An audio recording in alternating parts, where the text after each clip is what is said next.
Ladies and gentlemen, thank you for checking out Well Worded number 4. It is February 15th, Sunday, and today we're going to be talking about showmanship, the importance of stage presence, and we're going to be talking about academia versus street poetry. Who's more important to the art? Is there a real beef? And today I'm being joined by three phenomenal artists. We have Decora, Alicia Annabelle Santos, and Thomas Fucularo. Let me introduce each of them right now. And as I always state every time I do this, my mother raised me right. So we go with the ladies first, and we're going to begin with Alicia Annabelle Santos. Now, I'm dyslexic. I have to warn you. So you were the founder of New York City Latina Writers. Am I saying it right, or am I mixing up the words? No, it's the New York City Latina Writers Group. It's been around for about almost 9 years. 9 years, wow. Yeah, it's tough. How many members? Over 500 members. Nice. And you've worked one-on-one or in person with each of them, correct? I've worked one-on-one with many of them and held countless workshops. I've worked with over 100 writers easily. Nice, nice. So, Alicia, real quick, about 20, 30 seconds, introduce yourself to the listeners. And what we're going to do this time, for those who are familiar with Well Worded, we're going to start off with the poem so everyone can get a feel for who the guests are. So, Alicia, about 20, 30 seconds, let us know who you are, what you do, and then you can go into the piece that you've brought to share with us tonight. So what's up, everyone? Thank you, Advocate, for having me on Well Worded today. I am a writer, playwright, director, mother, lesbian, lover, friend, performance artist, director, and I wrote my memoir, Finding Your Force, A Journey to Love. So I'll just tell you a little bit about me through a poem. Nice. The real me.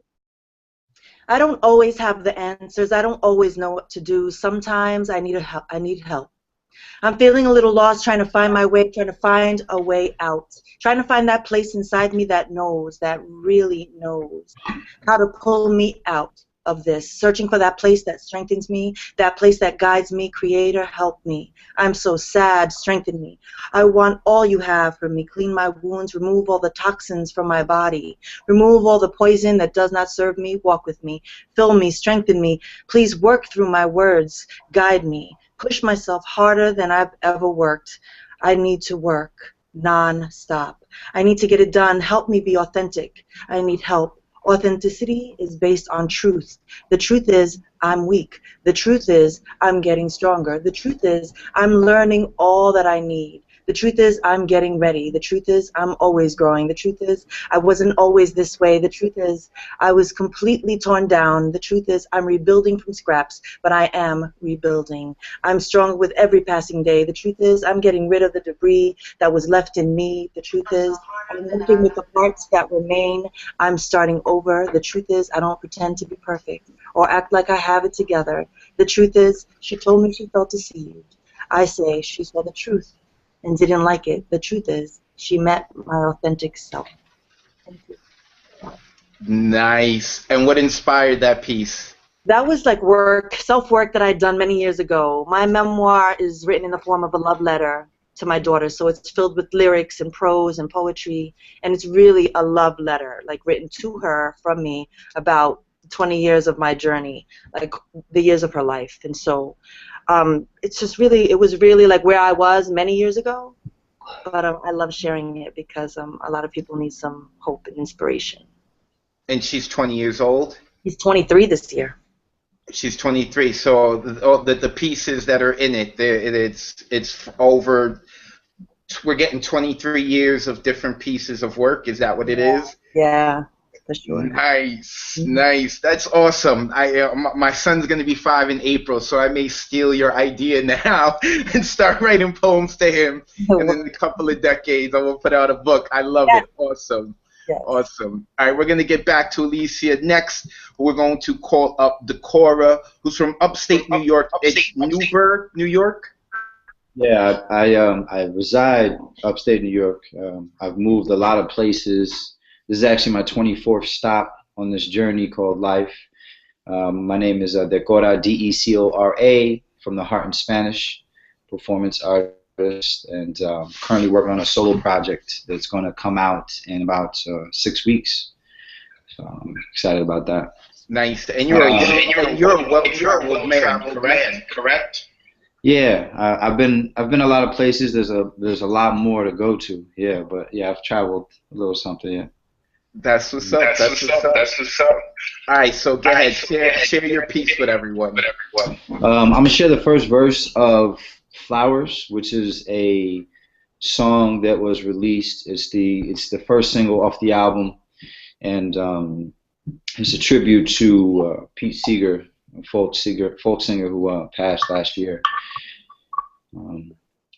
Sometimes I feel the road to riches are like moving pictures, losing vision over distance, sacrificing for the instance, living word for word. And now think about the sentence when the time comes, period. There's no time to mention what you did and what you didn't, who you is and who you isn't. Or you are what you were wishing when you was fishing for the answers from your closest friend. Instead of intuition, what's our mission? What are we here for? Why do we feel more? Helping one another, calling total strangers our brothers. Are we all in the same Crayola box just looking for colors? Some people go to bed hungry at night with nothing to eat. I ain't talking about Africa, right here under our feet, right on American soil where melting pots come to boil. People get rich off of oil and still I love it, I'm loyal, I pledge it. Equal rights for one another is what I'm manifesting, but I still have the same question.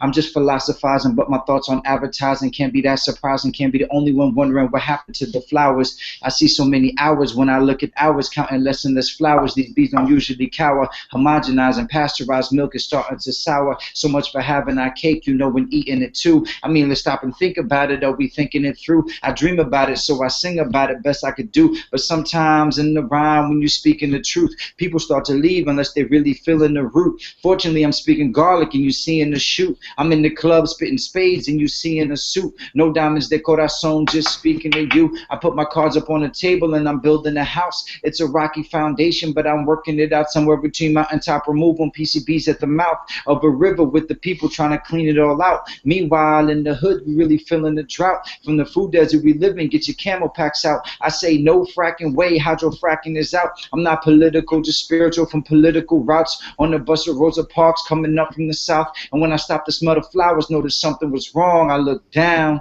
and all the flowers were gone. I got visions and premonitions of entering sentimental missions and rendering futuristic tensions. These intimate images eminently centering on my mission on earth. Since when? Ever since birth. Two little birds outside my doorstep singing sweet soliloquies, trying to save 1,000 souls. You know, sneakers for millipedes. I'm joking, but seriously, can Siri see the seriousness and have empathy on our enemy? You know our biggest enemy is really we. My biggest enemy is really me. Even D is scared of G, while the other 23 are just waiting on a melody while they can merrily roll their way home. I'm feeling melancholy, but I'm still everly home. So while I'm planting all these seeds, I'm just setting the tone, shooting in the dark somewhere in a field of unknown. But even I can do it alone. So help me sing the song. Where have the flowers gone? Nice. And again, who did you write that for? What inspired it? What inspired it, I would say, was Pete Seeger. He was actually a mentor of mine before he passed away. He died last year, I believe it was January 27th, at the age of 94. And to see a man like that, you know, at his age, just still rocking, just still performing, and still, you know, continuously writing and being inspiring for a lot of people in the community. It was amazing. So yeah, I wrote that. And one question before we go to Thomas. You had a line. It said even D is afraid of C. Mm-hmm. And what were you referencing with that? Well, I'm saying D as in Decora and G as in my middle name Gregory. So even D is scared of G, while the other 23. So I'm saying 23 are waiting on the melody, referring to the rest of the melody of the rest of the letters in the alphabet, waiting on the melody so they can merrily roll their way home. Awesome. And do you do hip hop too, or your poetry is just got a hip hop style? I feel it's the same. You know, I feel that hip hop and poetry is the same. Yeah, it's funny you say that because I'm gonna have a show on that discussing whether hip hop is really poetry. And when I speak to my students, I remind them that in the history of poetry, one of the first poems ever written was a 15-line metered poem. Sometimes 16-line metered poem, which is a hip hop verse today. So I'm glad you mentioned that. We're gonna get back to the chorus. Next, we're gonna bring up Mr. Thomas Fucalaro. Now, I think someone's speakers is loud in the back. Hold on. I don't know. I can fix that real quick. Let me see. Okay. Everyone should just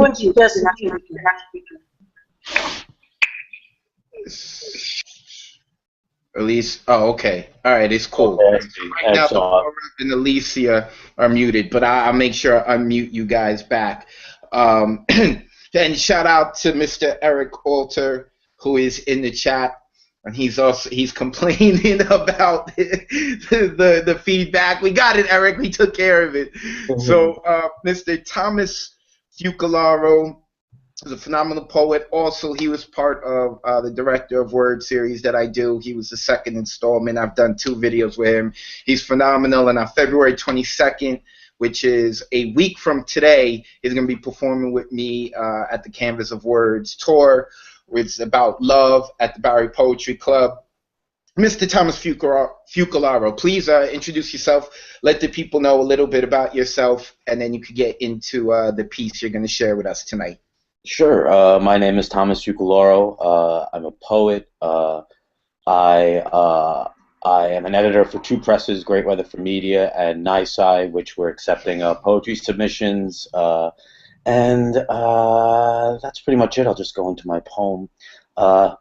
My heartbeat wants to be heard.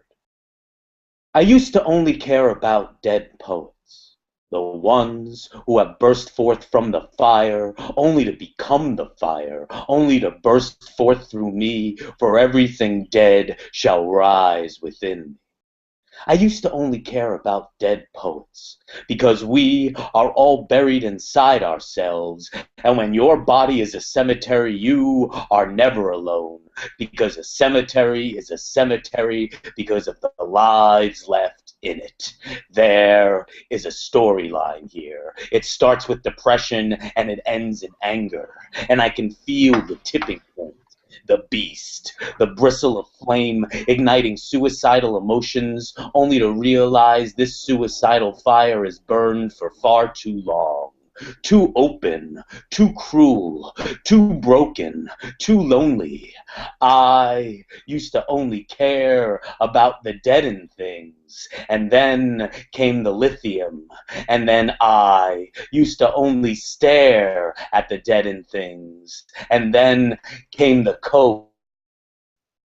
And oh, how I became the deadened things. And then came the soberness, and now I only write about the deadened things. Everyone tells me I look like Robin Williams, and I don't know what they are talking about. Everyone tells me I look like Robin Williams, and I know exactly what they are talking about.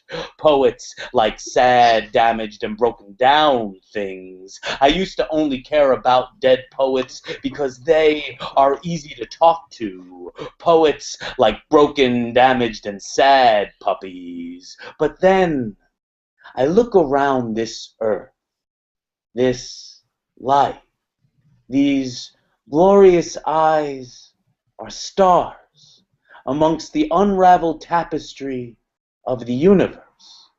And I gotta tell you, I used to only care about dead poets, but it's the ones who are living that are keeping me alive.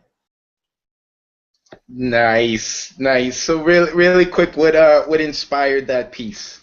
Holy Christ! So much.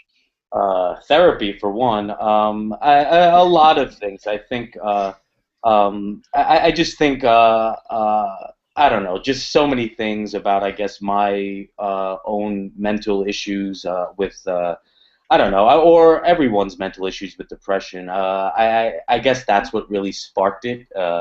Is the best way to. Or really, actually, the person who sparked it really is a poet named Omar Homan, who actually Ion, also known as Ion, yeah. yeah, known as Ion. He's been a very supportive person. He's been someone who has always, I don't know, he's always helped pull me up by the bootstraps. And there was something I realized that that really it's the the two poets who just read now, like that's what's really, that's the light, that's the spark that really keeps us going.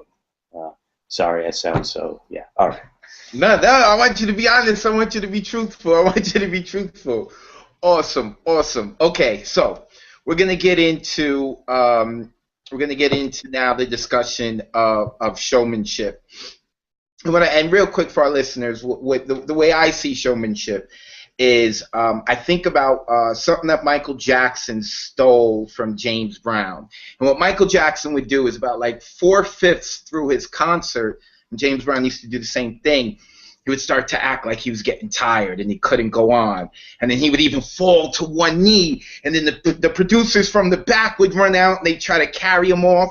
And then the musicians would start playing music louder and the crowd would get crazy. And then Michael and James Brown would act like all of a sudden they had their second wind back and they'd get back into it and they perform. So it would be like these planned improvs. But and that's just thinking about the audience and who's watching and building experience. So I would like to start this with Elisa. And what let me make sure. Yeah, I have you off mute. Okay. So when you think showmanship, what do you think of? Who do you think of? Where was there ever a time when you saw someone on stage and they were like, wow, they really thought that through. That was good. I think showmanship starts with coming to the page. I think you bring showmanship to even the craft. So showmanship appears in the writing, in the words, in the things that we spit out. So I think it starts from a very sacred space before we even share it with everyone. And so then we move to this like audience that we bring it to, whether it's a school, whether it's, a slam, whether it's a theater, and we're sharing it with, we are basically exposing ourselves. We're nude in front of all these people. And so showmanship to me has a lot to do with presence, and has a lot to do with sharing gifts, right? And has a lot to do with an exchange. And so if I were to pick someone else outside of me, the first person that came to mind was a poet that we probably all know, Peggy Robles Alvarado. And I remember the first time I saw Peggy spit, and we didn't know each other at all. I saw this short, fierce giant step into my life, and I could see that what she was giving us was all of her. That's showmanship. She left it all there. She gave it all to us. It was definitely a soul exchange. That's what showmanship means to me. Awesome. I'm gonna get back to you. Gonna jump real quick to the Cora. Showmanship. What do you think of when you think showmanship?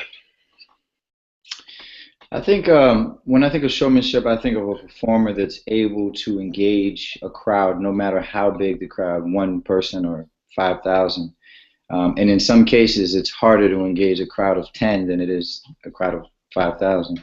Yes. And they're able to evoke all the emotions in one show, not just anger. A 60-minute show of anger, I would say, is easier to do than to take somebody from the emotion of anger to happiness to sadness, and hopefully end with happiness. So I think showmanship is the ability to conduct the emotions in the crowd from the stage without, smoke and mirrors, without a band, without a DJ. And if you have that, then even more so, it's even better. And of course, with the hopes that everyone on stage is able to do their own thing as well. So that's all I said.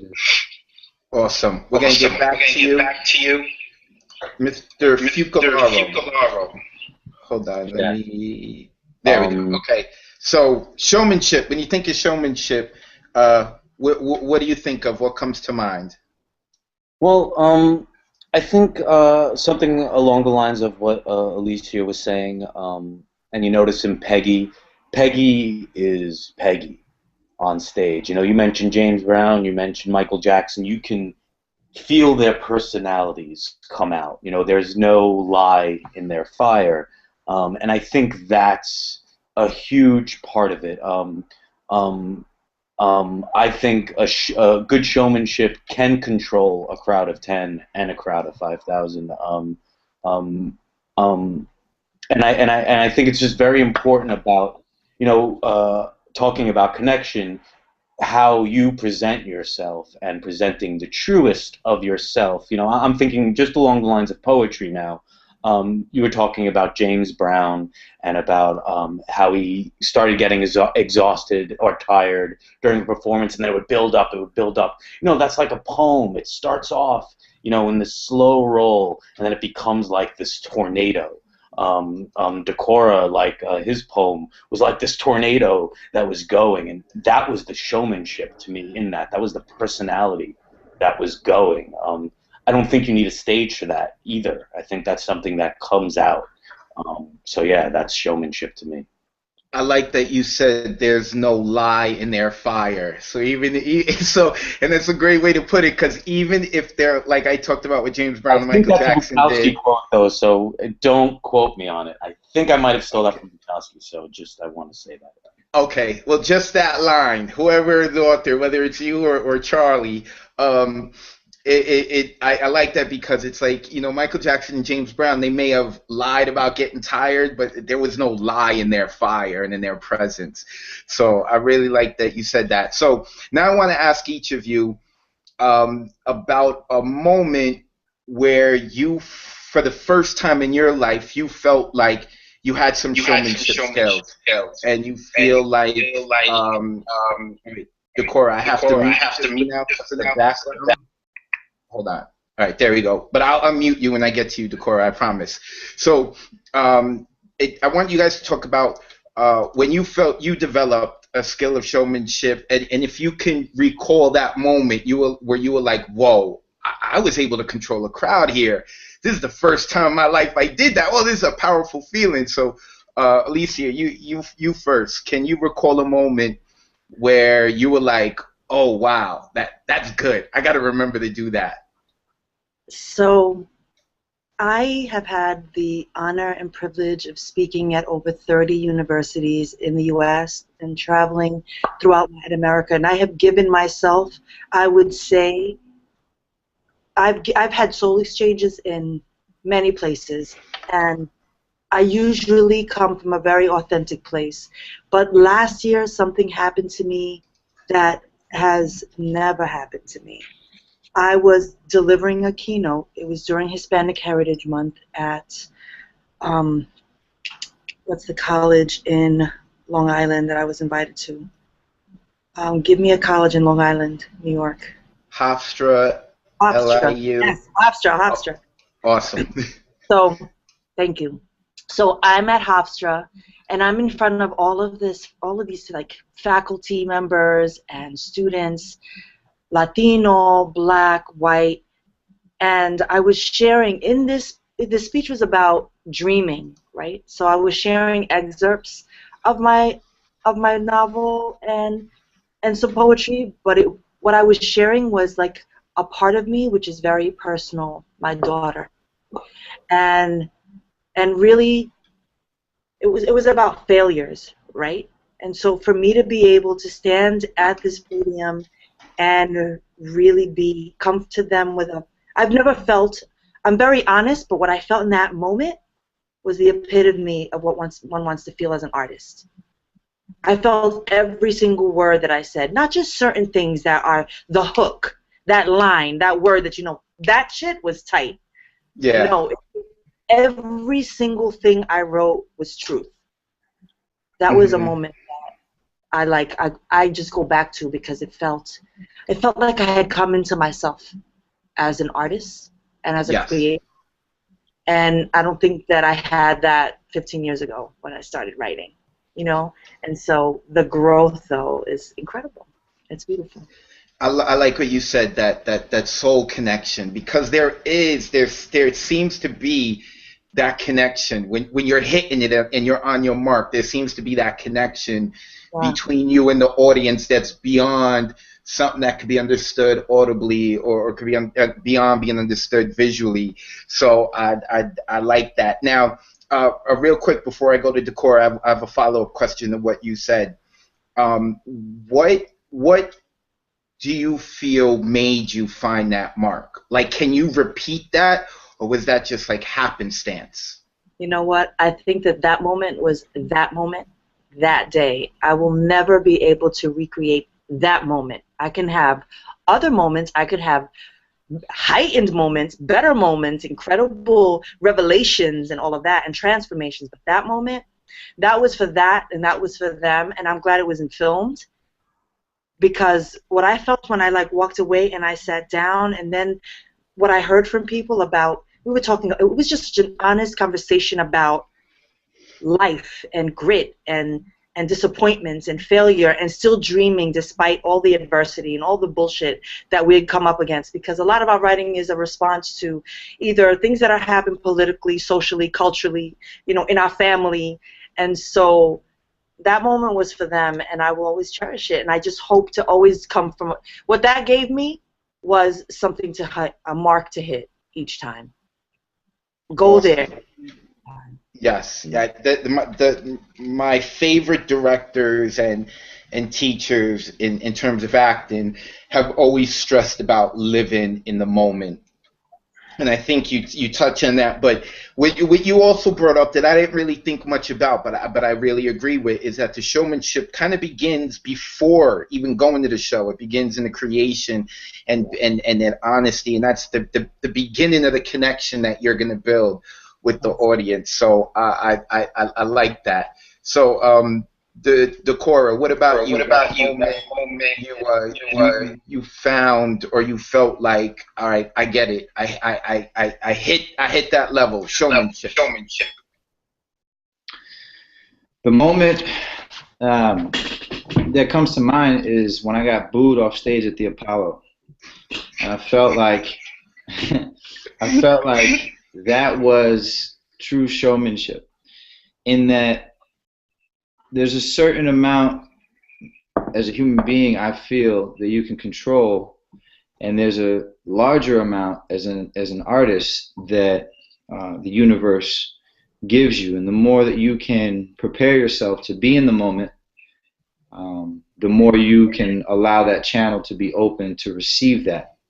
And at that time, I did not. At that time, I was preoccupied, you know, on my phone, and then jumping on stage, you know, trying not to think about stuff. And I got booed off stage. And it was the power. It showed me that it was the power of showmanship in a weird way, you know. I feel that showmanship is not always, quote unquote, winning or grabbing, you know, the crowd, but it can also have the adverse effect as well. So what exactly do you feel that you learned from that failure? Because I've always told people that I've learned a lot through my failures, and I'm very proud to say that out of all the people I know, I think I have failed the most. But so what did you take away from that? And on top of that as well, have you ever failed again, or was that a mistake that you've never repeated? The day I stop failing is probably the day that I'll die, you know, the day I probably want to quit. I continue to fail. I look forward to failing, and I understand that that's the first step to success in my mind, you know. That's what life is. I feel like if you're failing, then that means you're challenging yourself. You know, if you can do something routinely with your eyes closed, then you're not challenging yourself enough to fail. You're not opening the opportunity to evolve. So, yeah, I've continued to. And I mean, in that moment, it was just, you know, it was just a feeling of. I'm sorry, you're gonna have to restate that question, because I just went. So what I'm asking is that in that have you ever? I know you make mistakes because you've experimented, like you said, which is great. I think all artists should. But have you the mistakes that you felt you made at the Apollo? Uh, have you repeated those mistakes again, or did you learn from it immediately, and the mistakes you've made afterwards were different mistakes? Yeah, I repeated them again, and slowly over time, I've stopped. But as humans, we don't just learn something and do it the next day. It takes a lot of practice. So the same way it takes practice to better something is the same way it takes practice to, remove a vice or a habit that's not necessarily good for you. So yeah. Cool. All right. So before I move on to Thomas, I got one more question because I think it's really important for people to hear. Um, After you got booed at the Apollo, which I'm sure that's a big place. There's a lot of people. Apollo has a heavy name, a big name. It's well known. Why that can crush a person? And you talked about you have an album coming out that you're still doing things and you're still touring, you're still out there. Why that moment? Why didn't that moment break you? Uh, to be completely honest, I didn't even think about it. I actually went from there to New Eurekan at the time to another competition. I just got on the train. I was mad. I was mad because it took so long to boo me that I missed my train. So, but it did crush me, and that's what I thought about later. I talk about being in the moment. I just thought about that later on that night, and it's kind of like building muscles, right? So it's like you have to crush or rip the muscles in order for them to reform and get stronger. So for me, it was I actually felt kind of honored. I mean, Lauryn Hill got booed at the Apollo. Many of the greatest got booed at the Apollo. I was kind of honored to get booed in front of 1,600 people. And prior to that, I won. I got first place like a month before. So it it was something to put under the belt. It was good. It was good. Awesome. And now, before I get to Thomas, real quick, I want to shout out the chat. Melzina Canigan. I hope I'm saying your name right. Melzina Canigan says hello. Wendy Angulo's on the chat. And Goma Hill's on the chat. And Goma had said the show begins when you enter the venue. It's all a performance. The challenge is to capture the audience's attention and keep it. And Eric Alter added, failure is pretty essential. But what is it that happens when success occurs, and how does it stand up to the growing process of failure? So before I go to Thomas, let me get back to Decorah so he can answer this question. So I'm going to repeat it again so you can answer it, Decorah, and then we're going to get to Thomas. So Eric Alter asks, failure is pretty essential, but what is it that happens when success occurs, and how does it stand up to the growing process of failure? That's a deep one. Yeah. Well, I think failure and success are essential, right? Because if you fail and you continue to move forward, then you're going to succeed. That as soon as you fail, the moment you fail, the second you say I'm going to continue, you've succeeded. It's not like I failed at the Apollo, and until I win the Apollo again, I've succeeded. It's I failed at the Apollo, but I'm going to continue at another venue, or I'm going to continue to write, or I'm going to take a week hiatus and then come back with something different. You've succeeded.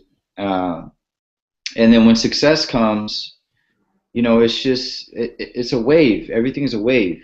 You just it's a part of failure. Failure and success are together, and I wouldn't say that anything different happens. Honestly, when I have successes, it just feels good. It feels if I have enough failures, I know a success is coming. I always say that if a lot of bad things are happening, like last week I crashed my car, totaled that, yeah, and then yeah. I saw your face, yeah. And then a couple of other things happen. I'm glad y'all appreciate that. Couple of other things happen, and I just keep thinking to myself, this is good because something good is going to happen. You know what I mean? Like it can't get any worse than this. It's going to be successful. But it's really a test. I'm agnostic. For some people, that whoever you believe in, I believe that the universe gives you a piece of what you want, a piece at a time. And if you're able to handle it, then it will give you the whole thing. So that's where success comes in. Success comes one letter at a time before you can spell out the entire word. Awesome. So Thomas, if you could real quick answer the same question, and then I want to get into if you could recall that first moment that you felt you start to develop your showmanship, and you feel. Can I combine? I'd like to combine both those things because. Hey, if you can do it, that's awesome. Okay, so Decorah, failure is what did it. Failure is definitely the gateway drug to opportunity. And I was doing a show in Minnesota with Jared Singer at a college, and this was maybe 3 years ago, and they gave me a half-hour set.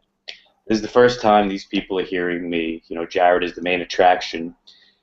And I was still reading poems like this. Very much, just kind of, very poety. I was using the poet voice. So there was a half hour of poems like this where sentences sound like questions. And it really, there weren't that many laughs where there usually laughs. And there wasn't, there was a lot of lie in my fire. I wasn't me. And it frustrated me. I left that show. I was very frustrated. What could be done? Something that has always been said to me is that I have my grandfather's voice. When I speak in conversation, deep. And I know this is going to sound ridiculous, and people who know my work are going to think it's ridiculous, but when I started going, oh, in my poems, I went for a deep boom in my voice. Something happened that my diaphragm happened, and I became present in the work that I was doing. And that affected my writing, absolutely. When I started being me and I started using my voice as me and going deeper, I became deeper, it felt like. But with that said, and going to Eric's question about failure and then success is failure, I feel like doing that and has been like a great thing to command a room. But then where do you go after that? I feel like now, that voice has become that voice, and I have to find a way to keep growing. Find those, like Decorah was saying, find those other failures that will lead to successes. Successful. I love, successful is spelt one letter at a time. So yeah, that's what I have to say. Awesome. For those who are checking in a little late, you are watching Well Worded. This is our 4th edition. It is Sunday, February 15th. We just had a discussion on showmanship. I'm being joined by Decorah, Alicia Annabelle Santos, and Thomas Fucalaro. And now, and before we move on, Ngoma Hill added in the chat, you have to determine the difference in performing and just reading. I kind of agree with that. But even when people read, there still has to be an honesty to it. And that's and it's funny he brought that up, because that's something we're gonna have a show on in March discussing poetry readings. And does this mean that you can just sit there and read and be boring, or you have to be into it too? I think people, when you read, that you have to believe in your words. And something I always talk about with my students at workshops is I always discuss that when it comes to poetry, people are going to feel your poem before they understand it. So I always ask that they keep those things in mind. So I want to move on, because we got 20 minutes left in the show, and I want to make sure we get all this in. So I want to move on now to academia versus quote-unquote street poetry.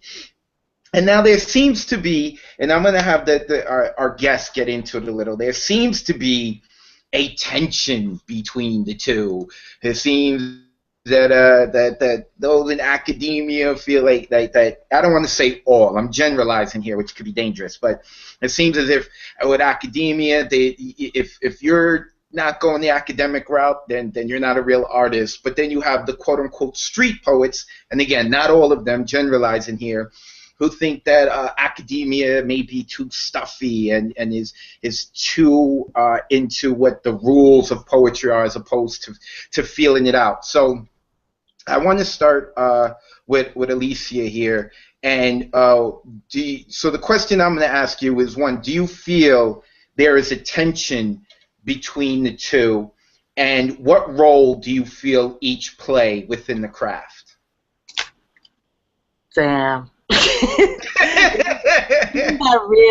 This is that real conversation. This is that point where you decide as a writer what direction you want to take in your craft. Like when I think of Pedro Pietri, he was a street poet. And so it was all about the community. It was something different, right? It was written by us, for us, and we kept it in our community, and it wasn't about fame and celebrity. And so, but there was fame that came with, Pedro's work. So when I think about what academia calls from us, it's a really uncomfortable conversation, because the reality is, as a woman of color, there are not a lot of MFA programs that can help me become the writer that I want to be. I'm going to be modeled into someone else's ideal and formula for storytelling, right? And so I think street poetry gets a bad rap. I think that street poetry, slam poetry, performing arts poetry isn't taken seriously. I think that poets who have written chapbooks don't get the accolades that they deserve for the work that they put out. And so as someone who self-published my memoir, I did that with an incredible amount of intention. I could have gone the route of going to the Simon Schusters and Random House and HarperCollins and try to pitch it and try to find an agent, the literary agent, and do all of that. But I understood that I didn't want anybody fucking with my work. I wanted to have complete control over every single thing that I wrote, because this was my soul. And so I didn't want anyone trying to market it to a certain person, to clean up my language, because there are I actually did a spell check, and I think fuck comes up over 300 times in 80,000 words. Wow. Yeah, and so I didn't want anyone touching that, because this was authentic. This was my voice. And so we can talk a lot. I don't know that we have 20 minutes to have this conversation, but what I will say about the MFA, right, going the academic route, there's a place for both. I think that the MFA serves the writer who finds the program, who has the faculty that can give you what you need as a writer and nurture that. I believe that. But do I think you need an MFA program to write? No, I don't. That's my answer. Okay, so I'm going to play devil's advocate here, because you mentioned Pedro Pietri. But now let's stack that against Miguel Algarin, who went the academic route, right? So in those comparisons. So do you feel, because I know Juno Diaz had spoken on this and had mentioned it about academia, but so do you feel that it's different for women as compared to men?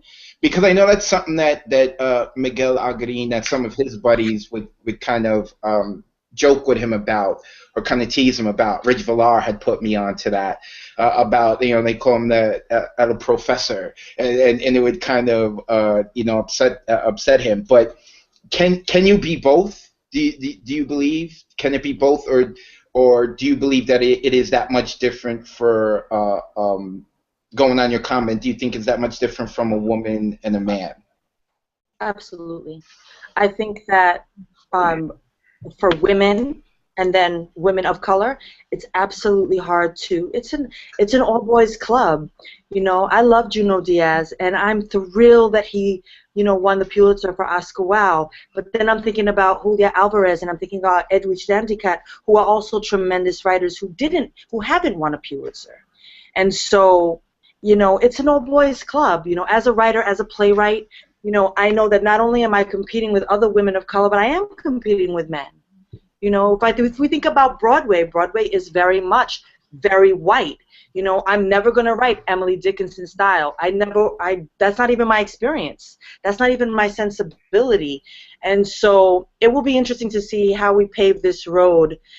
What I'm finding is that there are a lot of people who are doing MFA, DIY, do it yourself, because I feel like what they're starting to do now is create this body of work that they want to read, writers of color, so they can get the experience and gain that, that cred that they're looking for as writers, Yes. It's absolutely harder for a woman, absolutely.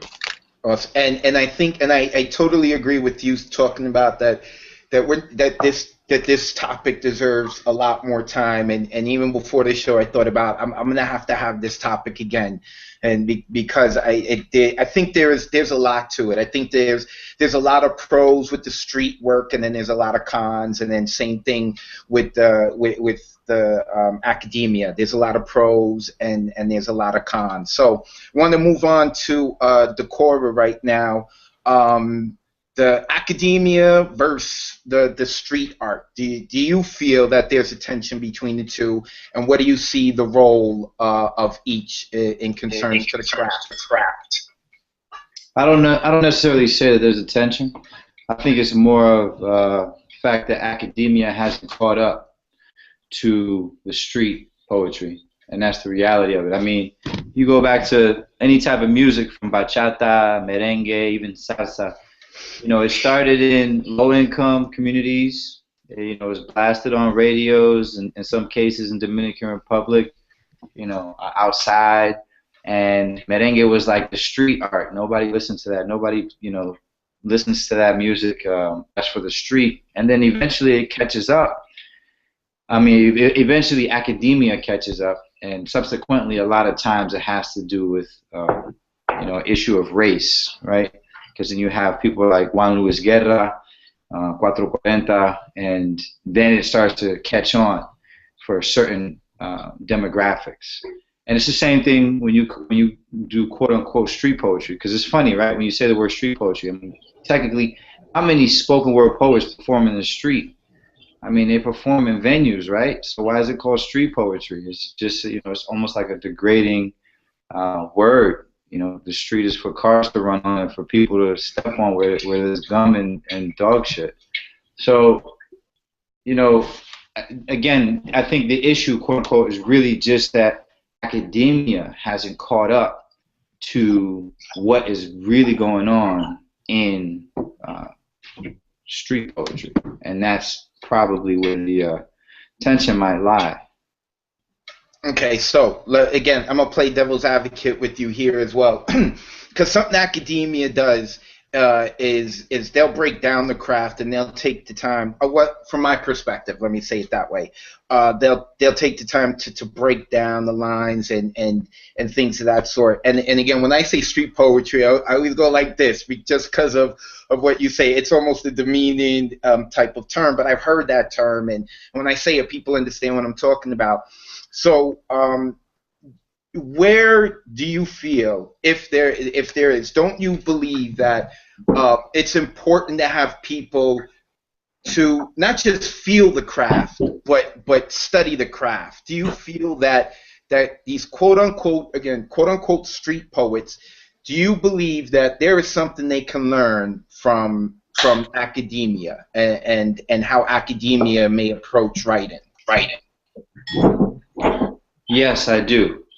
The same way there are, musicians that can't read music and can improvise amazingly, and then there's other musicians who can read music but they cannot improvise.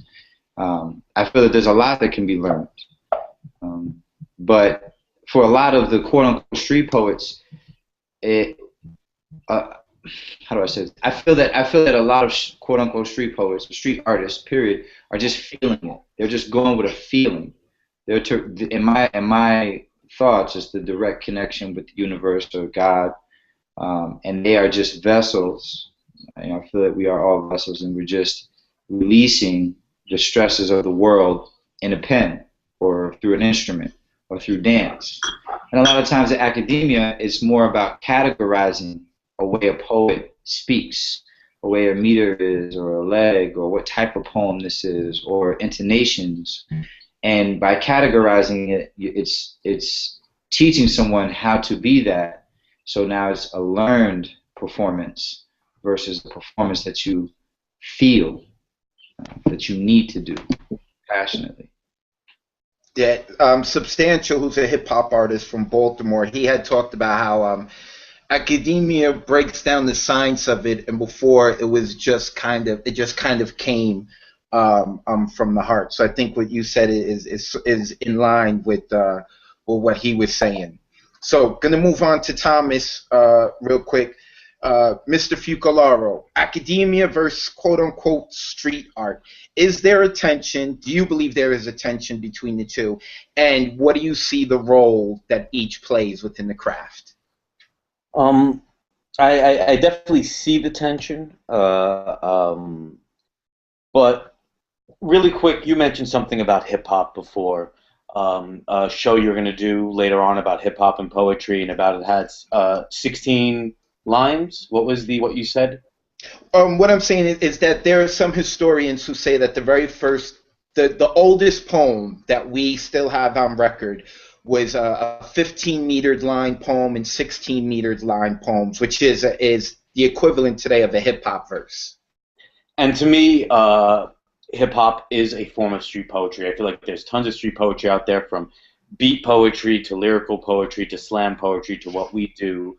But I feel what's really important in this conversation, which I haven't, because I always hear this debate, is talking about the similarities that they have, that I think that they're both very similar in that they use a lot of form, they use a lot of rhythm, they use a lot of syllabic.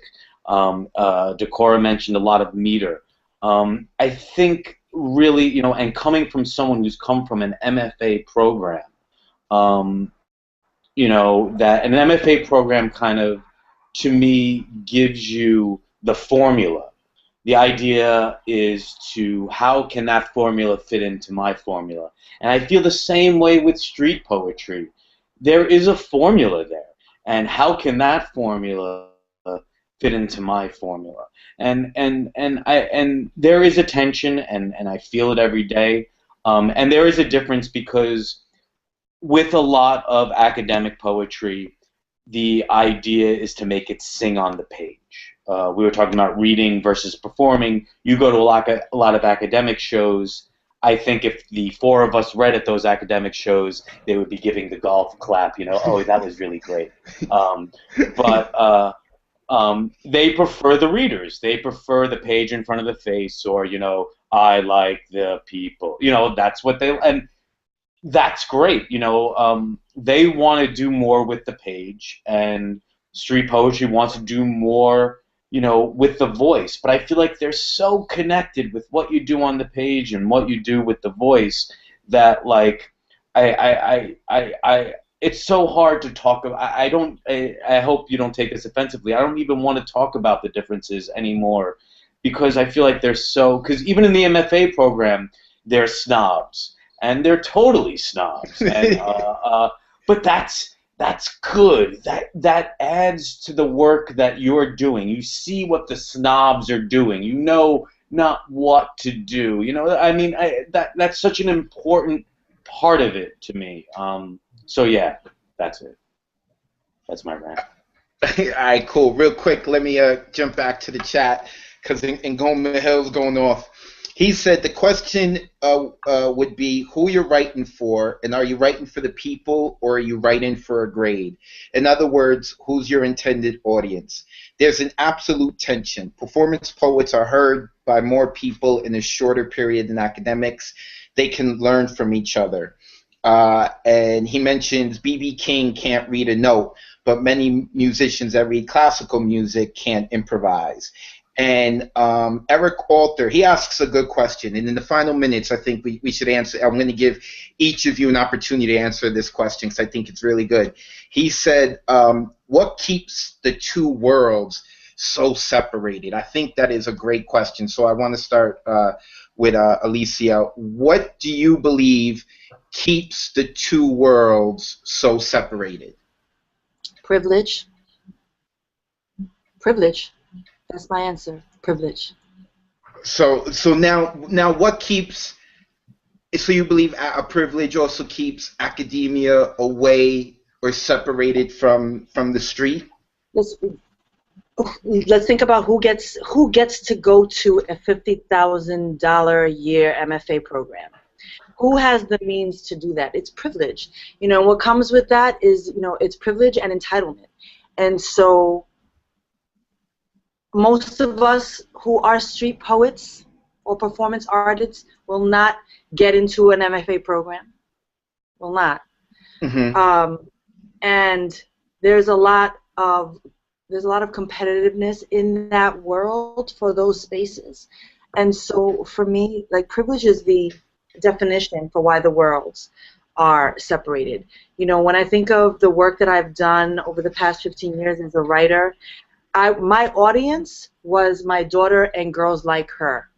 Like, my inspiration, why I got up every single day to write, was because I knew that girls were not seeing our stories on the page. Mm-hmm. Now, an MFA program is not giving me that. Mm-hmm. It's not. You know, so I've had to create that space for myself. Okay, one last time playing devil's advocate, I go back to Miguel Agrin. So would you put Miguel in that class that he was of privilege in order to go and to academia? Absolutely. I think that Miguel would even say, I mean, I think if you're in an MFA program, and I would love to hear Thomas's response. Does Thomas feel privileged to have an opportunity to go on and get an MFA? And I believe you're going to school, right? Can I say one thing really quick? If you were saying me, we're equating being an academic poet with having an MFA, and I don't think they're the same thing necessarily all the time. I think an academic poet cannot have an MFA and still be an academic poet. I think, people like Angel Nafis or Jamal May are academic poets. I think that there are a lot of academic poets who I don't feel like MFA equates to academia. Does that make? I don't know. I feel like there's a lot of. I'm looking at the MFA more as a title, the title of privilege, like something that we wear. We walk into a space and, when our bios are read, an MFA from NYU, right? That already comes with a certain amount of, before a person even opens their mouth. But I think what Thomas is saying is beyond just MFA. Like, you could be an academic poet and not have an MFA, because I don't know actually what Miguel Agrin got. I know he's a professor at Rutgers University. I know. So you would say, I mean, I think period, regardless of your race, a lot of Americans are privileged, but I guess but then again, I think that's another conversation to discuss what exactly is privilege. So let me ask you this, because you mentioned in 2014 I won a Brio Award. Bronx recognizes its own. Would you consider that to be in the same category as privilege? Because you mentioned, like, on your resume having an MFA that carries the title. Well, now I'm carrying the title of the 2014 Brio Award winner, and I'm going to carry it until they select someone else. So would that be in the same category? Do I think that, the awards that we receive for our work are considered privileged. I think that if we're getting opportunities just based on that, then yes, right? Mm-hmm. That's my response. If it's just based on like where we're able to go and speak, I am entitled and privileged in a lot of ways. You know, a lot of my successes, I have been given opportunities that most girls like me may not have a chance at getting. And so, you know, I think, you know, privilege, when we own it, like I know that I'm privileged. I'm a woman of color, yes, but I'm also privileged. I attended NYU. Mm-hmm. I, you know, I've had certain opportunities given to me, and that's privilege. The way I speak, the way I enunciate, the schools that I've gone to, the places I've traveled to, you know, all of that. But it's what I choose to do with it too, right? With the things Yeah. that I've been blessed with. You know, I also know that I come from a place of a lot of humility, you know, and so there's that separation. Yes. Yes. Mm-hmm. Thank you very much. I appreciate all the honesty. I'm loving it. These are the discussions. This is why I started doing Well Worded, because I have all these discussions with poets after shows and before shows, and I wanted to share it. So, real quick, Decorah, I'm going to ask you the same question I asked everyone else, and this came from Eric Alter. What keeps the two worlds so separated, in your opinion? I would have to say it's like therapy. You know, it's very difficult for a person to finally come to terms with the fact that they should go to therapy. I think everybody should be in therapy. And I think what happens in therapy is that you analyze your thoughts and analyze your habits and why you do what you do and when you do it and how you do it and how you react to what you just did. So it's ever going. It's, you know, it goes on forever. And that's the thing with a lot of street poets. I feel, quote unquote street poets, I feel like academia is really just analyzing what a street poet is doing. You know, why did Nas say that one line? You know, what did Nas mean after that second line when he said that third line? And when he performed it, why did he use his hand motions in a certain way? And Nas is not thinking about that. Nas is just performing his poetry to music.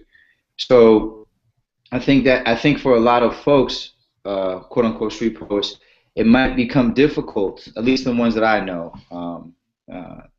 It's difficult to attend a school and analyze what you're doing while you're doing it. For example, it was very difficult for me to get my degree in sociology when I was performing, because as a touring artist, we would perform in certain areas, you know, from Oakland to Lower Ninth Ward to, you know, Texas, so on and so forth, perform all these places, and we were studying a lot of this in class, reading from a textbook, and it was saying, in this place, you know, people are a certain way, and you know, the demographics are, you know, are a certain way, and I would just feel like, man, I was just there last week. It was almost like the experience of being there versus the experience of reading it.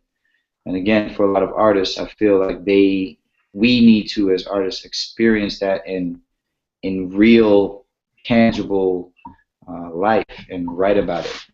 I do agree, though. I do have to say that I do agree that it's also a combination of privilege. You know, it's kind of like a double-edged sword, because we are artists, and because we perform, because we travel and experience all of these things. We do have the opportunities to win awards, like such as yourself, or do have bigger opportunities to attend schools, universities, and attend special programs and artist workshops and so on and so forth, because we meet a lot more people, and people are impressed and also inspired by our work that we, you know, weren't taught in the beginning. So, you know, it's that balance. It's like, how much of it is academia, how much of it isn't written, how much of it is just given to you. Awesome. Awesome. Last but not least, Thomas, I'm going to ask you real quick. Christina Rodriguez had said, "What if you don't fit into the formulas?" I don't believe I fit in either one. No MFA, not a street poet. I just write. And labels are it's hard to generalize, and it's really hard. I mean, it's scary to generalize because there's a lot that you lose. There are some people who do land in the middle. Then there are some people who are more into the academic poetry than they may be in the street poetry, even if they never attended college. So I think that's why my stage name is Advocate of Wordz. It is my own label. I don't like to be labeled. So Christina, I understand your point. And like I said, I know it's dangerous to speak in general terms, but just having the discussion to get some things out. So last but not least, Thomas Fucalaro, what do you think keeps the two worlds so separated? I don't know what keeps the two worlds separated. I think it's a combination of all of us. To answer Christina's to answer her question, what was Christina's question again? Well, it's really not a question, more of a statement, but I'll repeat what she said. She said, what if you don't fit in the formulas? Okay, yes. I don't believe I fit into either one. No MFA, not a street poet. I just write. I feel like from both sides, I think, first off, there's more than just street poetry and academic poetry. There is so much out there. But looking at someone like Langston Hughes, he's a street poet, but he's also an academic poet. And I feel like you take from him what you need to get your poetry across, and that's the best way I could maybe address Christina's statement. In terms of what keeps it separated, I have no idea. I mean, I guess what keeps it separated is there are people who just think it's separate, and I think it's like music. There's tons of forms of music, from jazz to classical to heavy metal to hip-hop, and there's tons of forms of poetry. But you can find connections. You can find blues and rock and roll. You can find, swing and hip-hop. I mean, you can find form poetry in street poetry. I think it's more about, right now, about how can these things work together to make something. And that's that's exciting to me. What keeps them separate, I don't know anymore. But yeah, that's all I have. And real quick, before everyone gives their endings and let us know what's going on, I think there is the connection between the two. I think there are differences, but I think that it's really good. I think everyone can learn from each.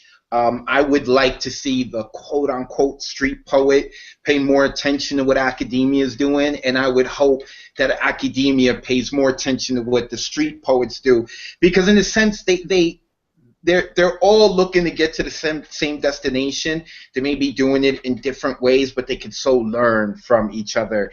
And Christina's point brings up the fact what I keep repeating is it's dangerous to really generalize things. A poet is a poet is a poet. Some of us are good, some of us are bad. I've read some street poets there, and I'm like, dude, you need to go to school. And then I've read some academic poets, and I'm like, man, you don't feel anything. This is cold. This poem is cold. So I want to thank my guests, because we're 8 minutes past the time I promised them we'd be finished. But I do want to end off for everyone who's watching, so they get an opportunity to find out more about our guest and to follow them. Real quick, Alicia, can you please let the people know where they can find you and what projects you have coming up in the next month? Real quick, I just wanted to say, I think where we'll bridge the two is when the world starts to see street poetry as worthy, our worth, and valuing it from that same place. So what I have going on is the New York City Latina Writers Group is celebrating we're having our first writers retreat. We're going to the Catskills in May.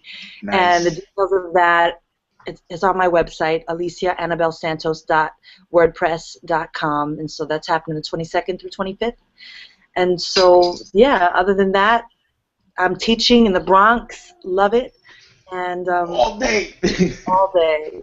And so, yeah, I'm just, showing love to writers. So anyone who wants to come and get some support and nurturing and a safe space to create judgment-free zones with loving criticism and feedback, join our crew.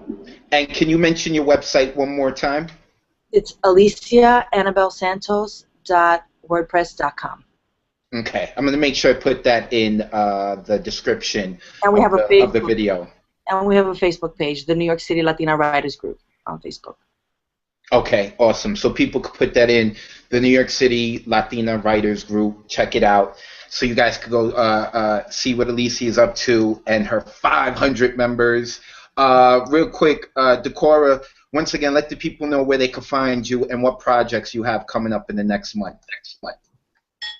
I'm working on a couple of projects.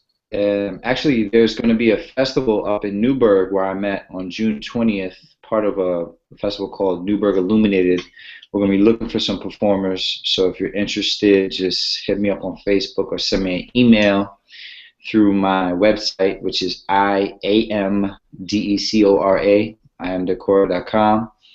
I have an album coming out, like I said, in about 6 weeks. It's going to drop. I'm going to have a listening party, and the album will be available for pre-sale. And then there will also be a one-time performance art album launch that's going to happen at the end of May, beginning of June in Newburgh, New York, which is only about an hour from New York City. So if you want to check it out, just check out my website or check out my Facebook, facebook.com/decora.poet. You can check out all the other stuff on there, Instagram, Twitter, all that stuff's on there. And you said, and one more time, repeat the website, not the Facebook, but the website you mentioned. Wait, hold on, Decora, you're muted. All right, try again. www.iamdecora.com. iamdecora.com. Awesome.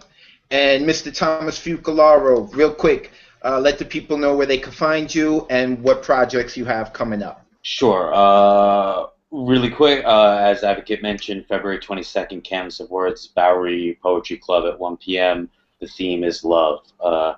Next, Great Weather for Media is a press I work for. We're actually looking for cover submissions. We have a cover contest going, so go to greatweatherformedia.com. We're looking for someone to design our cover. Also, I work for another press called NYSCI. We're accepting poetry, photography, prose, and art, and that's nysci.org. I also teach a poetry class at the Harlem Children's Zone, and I also do workshops all around the city. And I think that and also you can find me threeroomspress.com, which is my publisher. I have 2 books. The latest one, It Starts from the Belly and Blooms, and I have a chapbook coming out through Tired Hearts Press called Mistakes Disguised as Stars. And that's it. Mistakes Disguised as Stars? Yes. Nice. I like the name. So, once again, thank you everyone for checking in. This was Well Worded number 4. It's February 15th, Sunday evening. I was joined by Decora, Alicia Annabelle Santos, and Thomas Fucalaro. Make sure that you guys check them out. All their information is going to be in the description below the video. Make sure you subscribe to the YouTube channel. Every Sunday evening we have this live stream webcast. And next Sunday, we're going to have our open mic edition, so it should be interesting. One last time, thank you, Decora, Alicia Annabelle Santos, and Thomas Fucalaro for joining me. And for those of you who watch, make sure you share this with your friends, and don't be stingy with the information. Peace. Enjoy your night.